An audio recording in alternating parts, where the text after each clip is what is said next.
My last post was on irreducible complexity, and of course I got a lot of pushback on that. Statements to the effect that that has been debunked many times, and I asked about it and was told, do your own research. Okay, again, this person suggested I look at talk.origins. So I did, and I pulled up what was under the section of irreducible complexity.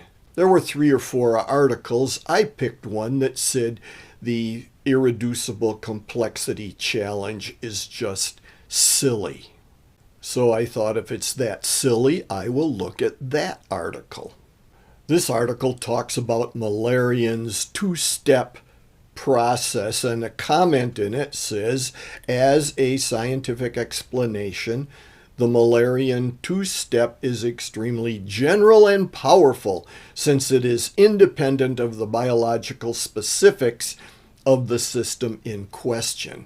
My response to that is, but we are talking about a biological system. We're talking about this system. We're talking about the extreme complexity and interdependence of the components of a cell and the irreducibility of the components in a cell.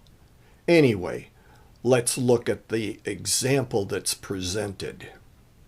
3 stones are laid down. I'll call them pavers for lack of a better term. They're laid down as a bridge. They function as a bridge. Another paver is placed on top. It still functions as a bridge. The center paver is pulled out, or the center paver is removed, or the center paver goes away. And that's a point too. There is still functionality. But even this metaphor, and it's not actually a metaphor because it doesn't fit the situation completely, but even this, what I'll call a metaphor, has its flaws. First of all, the pavers that are set down have to be of a specific type. If you make them out of pumice, say, they will crumble. It won't serve as a bridge. If you make it out of balsa wood, maybe chunks of balsa wood, they will soon rot and will not serve as a bridge. So there are specifications that must be in place just for putting the first 3 stones down.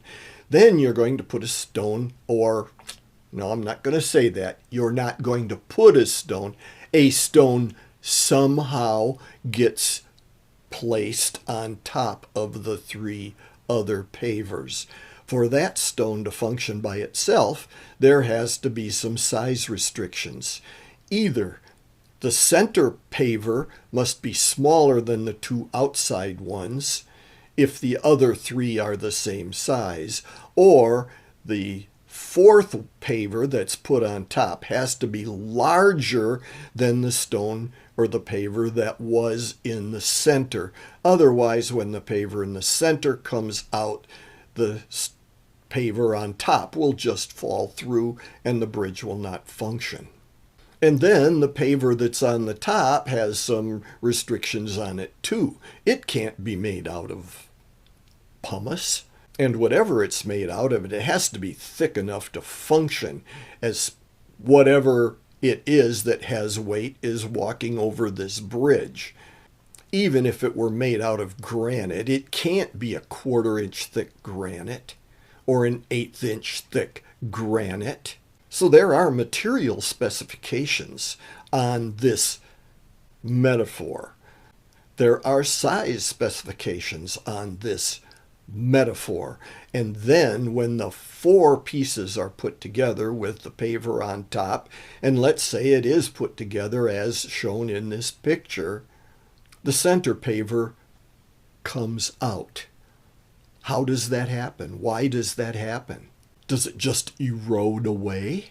When the first 3 pavers were put down, they had to be of such a material that they weren't going to erode away or they wouldn't function. So now when the 4th paver is put on top, the center paver isn't going to just erode away. And being of a substance that is not going to erode away, why would we think it would just move out by itself? Does a flood come? If it comes, why would just the center one move out? You look at that so-called metaphor and laugh at irreducible complexity when your metaphor is laughable. And you're saying your metaphor is not limited to life. Your metaphor does not even apply to life. Your metaphor, which is in your mind overly simplistic, and you laugh at life and say, look, it could happen like this, when you ignore even the restrictions of your metaphor and compare it to life, which exists solely in cellular form which is unbelievably complex and interdependent, unlike your simple metaphor. If you want to compare your metaphor to life, then compare your metaphor to life. And don't sit back laughing like a hyena, like you've discovered something that's so remarkable and it's silly that a creationist hasn't seen it. Open your eyes and look at your own argument. And let's go back to Behe's mousetrap and show me how Mullerian's two-step process can create a mousetrap. A mousetrap that is ridiculously more simple than a cell.